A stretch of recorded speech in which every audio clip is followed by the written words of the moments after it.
حضور ہوتی ہے نیم آنکھوں سے دور ہوتی ہے، ان کی محفل جہاں بھی ہو سائل ان کی آمد ضرور ہوتی ہے۔ اب آپ کی انہی محبتوں کو آگے لے کے چلتا ہوں۔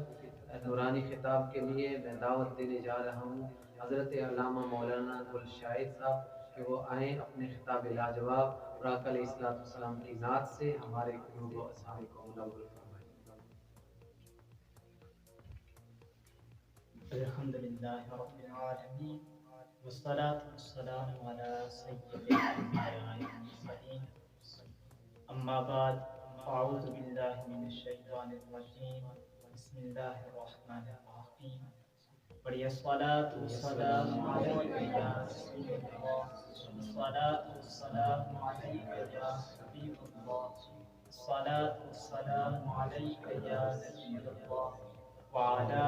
آلك واصحابك يا نور الله۔ حضور نبی رحمت شفیع امت صلی اللہ تعالی علیہ وسلم، ان کی ذات ببرکات پہ درود و سلام پڑھنے کی بے شمار اس لیے کوشش کیا کریں کہ کثرت کے ساتھ آقا کریم علیہ السلام کی ذات ببرکات پہ درود و سلام پڑھا کریں۔ آئیے میں اپنے اس مختصر سے خطاب کا آغاز ایک واقعے سے کرتا ہوں کہ مولانا رومی علیہ الرحمہ لکھتے ہیں کہ ایک جزیرے کا بڑا عجیب و غریب ان کے قوانین، ان کا قانون کیا تھا کہ قانون یہ تھا کہ وہ سال کے اندر کسی شخص کو اپنا بادشاہ بناتے، جب سال پورا ہو جاتا تو اس بادشاہ کو اٹھاتے اور اٹھا کر ایک ایسے جنگل کے اندر پھینک آتے ہیں کہ جس جنگل کے اندر چیڑ پھاڑ کرنے والے درندے موجود تھے، جس جنگل کے اندر ایسے موذی جانور موجود تھے کہ جن کا نام سن کر انسان کو دہشت آنے شروع ہو جاتی ہے،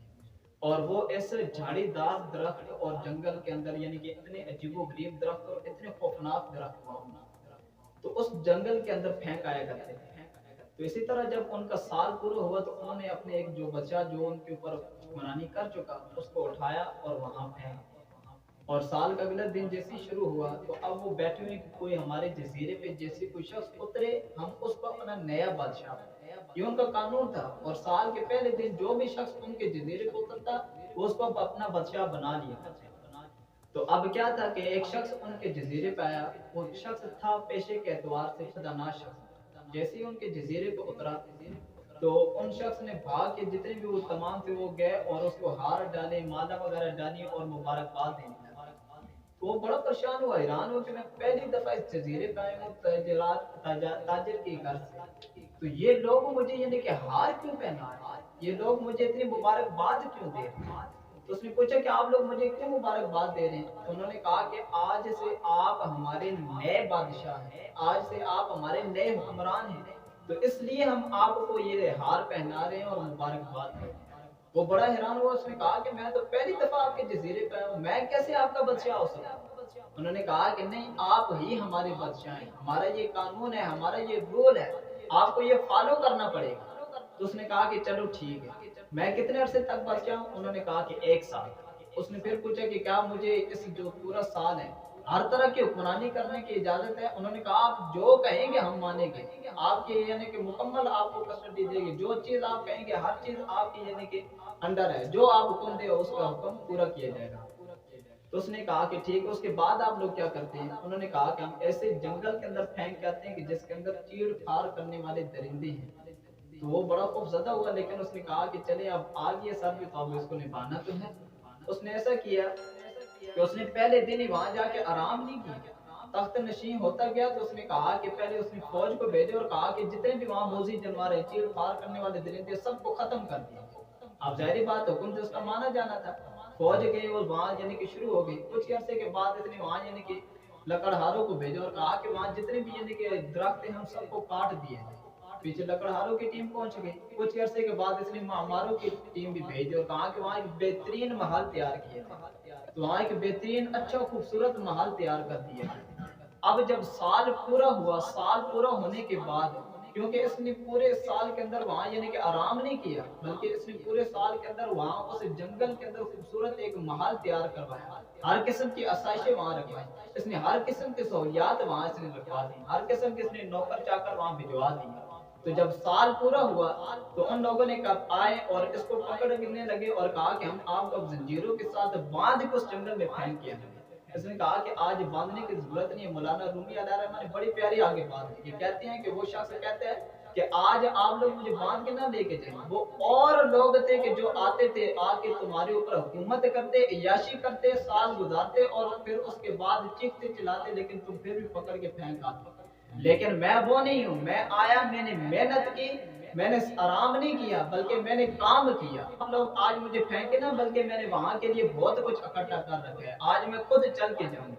تو مولانا رومی علیہ الرحمہ کہتے ہیں کہ اس سے بڑی پیاری انہوں نے مثال دی اور سمجھایا کہ کہا کہ یہی انسان کے بھی ایک اسی طرح بالکل ہے کہ جو کوئی شخص اچھے اور نیک اعمال کرتے ہیں، اپنی قبر و آخرت کے لیے کچھ اچھے اعمال کر جاتے ہیں، اس کو سنوارنے کے لیے اپنا بہتر کام کر جاتے ہیں، اس دنیا کے اندر آ کے یاشی نہیں کرتا، صبر یعنی کہ آ کے اس دنیا کے اندر یعنی یاشی وغیرہ میں اپنا وقت برباد نہیں کرتا، آتا ہے، محنت کرتا ہے، اپنی آخرت کو سنوارنے کے لیے کوشش کرتا ہے، تو جب اس کو موت کے یعنی کہ فرشتے آتے ہیں تو وہ خوشی کے ساتھ ان کو گلے لگاتے ہیں۔ لیکن جب وہ گنہگار شخص ہوتا ہے تو اس کو پتہ ہوتا ہے جب موت کے فرشتے اس کے پاس آتے ہیں تو وہ اس وقت رو رہا ہوتا ہے، گڑ گڑا رہا ہوتا ہے، وہ کہتے ہیں کہ آپ مجھے نہ لے کے جائیں، اسے پتہ ہے کہ میں نے کرتوت ایسے کیے، میں نے کام ایسے کیے کہ اب یہ مجھے پکڑ کے لے کے جائیں گے، وہاں میری یعنی کہ مجھے سزا ملے گی، تو اس کو اس وجہ سے یہ ڈر ہوتا ہے، تو اس لیے وہ کہتے ہیں کہ آج مجھے لے کر نہ جائیں۔ لیکن جو نیکوکار ہوتے ہیں وہ کہتے ہیں کہ میں جی بسم اللہ، میں حاضر، آئے مجھے لے کر جائیں۔ تو آج ہمارے پاس وقت ہے،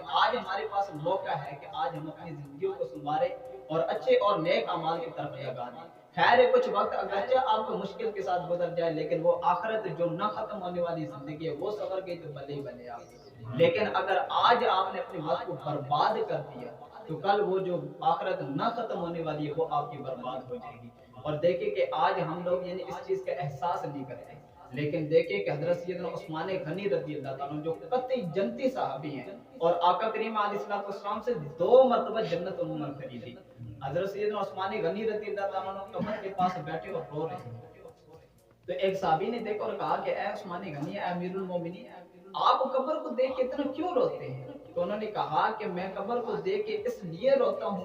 کہ یہ آخرت کے منازل میں سے یہ پہلی منزل ہے، اور جو کوئی شخص اس میں سے کامیاب ہو گیا، کیونکہ میں نے آقا کریم علیہ السلام سے سنا ہے، آقا کریم علیہ السلام نے فرمایا کہ جو کوئی شخص اس میں سے کامیاب ہو گیا آخرت کی تمام منازل اس کے لیے آسان، لیکن جو کوئی شخص اس میں پھنس گیا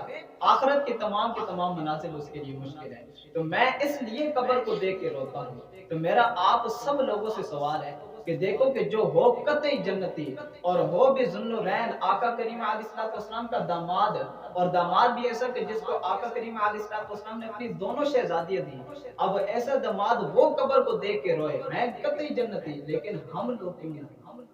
ہمیں تو کوئی پتہ نہیں کہ ہم قطعی جنتی ہیں بھی کہ نہیں، ہمارا یعنی کہ جنت میں جانا پتہ نہیں دیکھا ہوا ہے کہ نہیں، انہیں یہ بھی پتہ تھا کہ میں نے جنت میں جانا ہے، لیکن پھر بھی قبر کو دیکھ کے روتے اور آخرت کی اتنی فکر کرتے۔ تو آپ کو اور مجھے پھر آخرت کی فکر کرنے کی کتنی حاجت ہے؟ اس لیے اپنی آخرت کو سنوارنے کے لیے کچھ نہ کچھ کر جائیں، یہ نہ ہو کہ بروز قیامت پھر پچھتاوا ہو۔ آقا کریم علیہ السلام کی ایک حدیث مبارکہ ہے،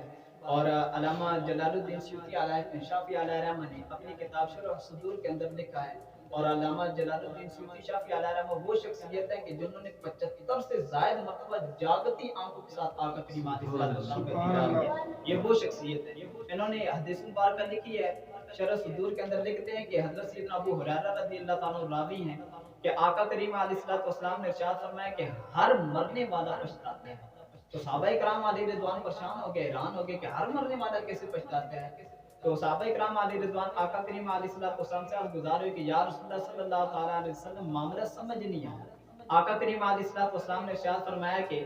اس لیے کہ ہر مرنے والا اس لیے پچھتاتا ہے کہ جو نیکوکار ہے وہ اس لیے پچھتاتا ہے کہ کاش میں نے اور زیادہ نیک اعمال کیوں نہ کیے کہ آج جنت کے اندر مجھے اور زیادہ درجات مل جائے۔